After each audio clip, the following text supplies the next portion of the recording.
Parades, baby. It's time to talk about parades because a parade happened. Newcastle's massive parade. This is the parade. You can freaking hear it. I mean, this is special, right? Like, this is special. It is special. Look at how many freaking people are there. Why am I talking about it, though? Because I feel like people's approach to parades bring out some of the dumbest arguments I've ever seen. And I want to try and get ahead of them. I want to unpack them. I just have a lot of thoughts and feelings about the way people react to parades because I feel like we all ignore the very obvious factors that go into what parades look like. But we'll watch the rest of this video.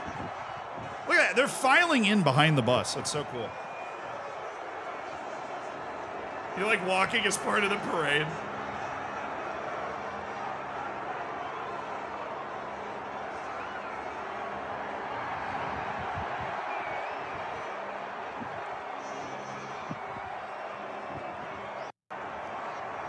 Yeah, obviously a ton of people there, right? But I am super happy, obviously, for Newcastle fans. It is an amazing experience to win a trophy for the first time in forever. I have been blessed in my sporting life to have the Tampa Bay Buccaneers win 2 Super Bowls, but they were very far apart from each other. One I was 6 years old, one I was like 26 years old.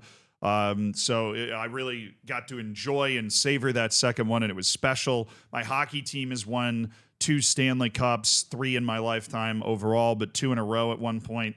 And that was incredibly, incredibly special. And my college basketball team, the University of Virginia, won March Madness.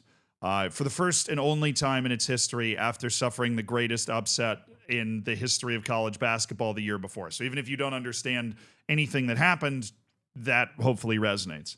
So I totally understand and relate to this explosion of emotion that these fans have had watching Newcastle raise their first trophy for the first time in like 300 years. I mean, something that really hit me when I was listening to people talk about it was, you know, there are Newcastle fans that lived and had season tickets for decades and died without ever seeing Newcastle win a trophy. And so that is such a special thing, such a special part about sports. And, you know, the boost this has to the Newcastle economy, just as a town in general, and what it does for the general mental health and optimism in the entire city is amazing. It's something that it's hard to calculate, but I think everybody can acknowledge the fact that it exists. But outside of the sappy, cool sports stuff, there's definitely all of the dumb arguments. So like some people saying like 300,000 people came to this parade. And it's like, I wouldn't doubt it. I absolutely wouldn't doubt 300,000 people came to this parade because it's their first trophy in 70 years. Okay, there was a video circulating, and it's in French, so there's no point in me finding it because you're just going to be reading subtitles. So I can summarize it for you. Chouameni, Aurélien Chouameni, he's getting interviewed for some French podcast, and he's talking about the first time that he won the Champions League with Real Madrid and winning it and celebrating, and then he was kind of looking around at all the other guys in Real Madrid and going like, I thought we would be more hyped than this. Like, I thought we would be more excited than they are. And then he started talking to him, obviously, and a couple of the guys were like, yeah, we won. We got to win it next year. And he starts to realize in the back of his mind, he's like, yeah, these guys have won it 3, 4, 5, 6 times. Now, him and Jude Bellingham, apparently, as part of this podcast, this is what he was talking about. Him and Jude Bellingham were both winning it for the very first time. It was their first Champions League title. And so they were, you know, they were able to celebrate. But he said it really hit him. Chouameni said it really hit him what it meant to play for Real Madrid and the expectations there when even winning the Champions League didn't taste as sweet. This is something that Buddhist monks talk about, that like if you're in the pursuit of more, you're always going to be in the pursuit of more. This is just something I learned, you know, in the process of picking up my history degree, which I hadn't mentioned yet in this video, so I had to make sure I mentioned it now. Got to check off your Zealandism bingo. But that's the idea that they preach. Now, it's not something I necessarily disagree with. It feels right because no matter how much you have, you're always looking at somebody else and going, I want that. Even if you're Jeff Bezos, you're looking back at Croesus in the Roman Empire being like, he seemed richer. That dude privatized the fire department. Let's do that. You know, like, you're always looking somewhere else, and you're not going to be truly happy until you're happy with what you have, right? But the I'm not truly happy unless I'm winning on Football Manager and the University of Virginia basketball is good. So I'm not happy right now because UVA basketball sucks and didn't even make it to March Madness. Anyways, focus. The point is that the more you have, the more that becomes an expectation that you have that. And that's where people start coming in and comparing Newcastle's size at their parade to everybody else. To other clubs' size at their parade. First of all, before we even get into that, there were people that were coming out and saying, this parade, right? Why are they even having it? It's a Carabao Cup. It's a major trophy. It's a major trophy. It's the smallest one, but it's a major trophy. Everybody plays in it. They're not reserve teams. They're not backup teams, and they won it. It's been around a long time, even though it always has some weird sponsor name. Okay? But it is a major trophy. And if you win it, you brag about it. You celebrate it. And of course, especially if you're a club that hasn't won a national trophy in England in 300 years, you're really going to celebrate it.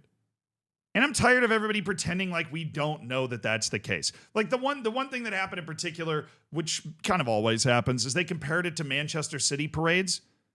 And it's like, yeah, fucking of course the parade doesn't have 3,000 people at it or 300,000 people at it. For one, Manchester City has a smaller fan base. That fan base has grown a lot while Manchester City has been really good. But Manchester City was it was like an experiment in taking like a lower mid-table top flight club with a local fan base and just turning them into Real Madrid. Right? Like you're not going to instantly have even a Newcastle-sized fan base out of that. But people like the guys that formed Oasis and whatever, there are old school, long-term Manchester City fans who felt like they died and went to heaven the first time that team won the Premier League.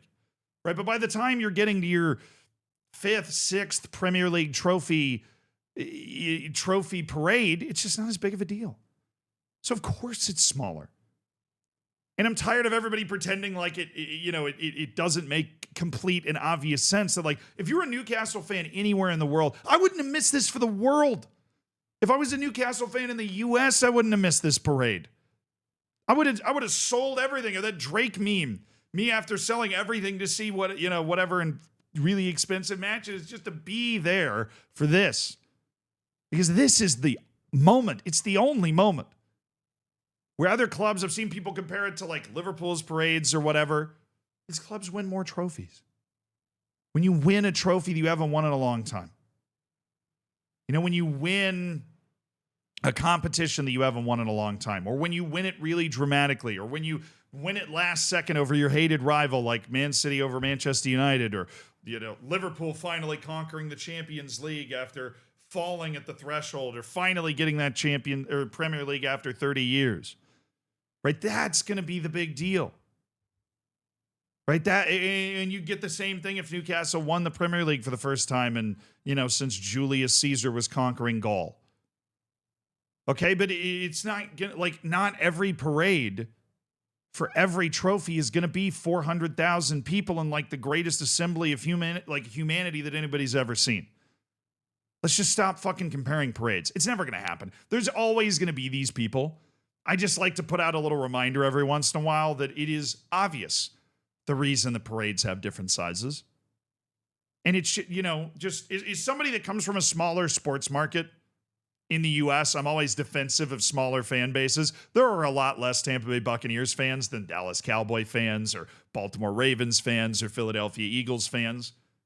We still exist. And we win, we go there. We throw street signs in the Hillsborough River. Yeah. I don't know. So I just want you to know when I make certain videos like this, part of it is rooted in that I come from an inferior sized fan base to begin with. And so I am a little defensive of those fan bases, in particular ones that, maybe you start winning a lot, like the Tampa Bay Lightning did. Right? It's just different. Just let everybody be happy.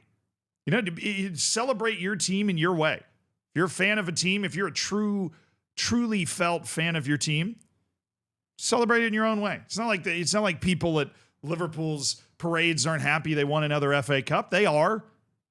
They're just a hell of a lot more happy they won the Champions League. And it's the same thing with, Manchester City fans being a hell of a lot more happy the first time they won the first Premier League than they're almost relieved now when they win the Premier League. They're like, oh, we almost blew that one. It's like, and if Newcastle wins 3 Carabao Cups in a row, the third parade won't be this big. But this was awesome. And I'm happy for Newcastle fans, and congratulations to them.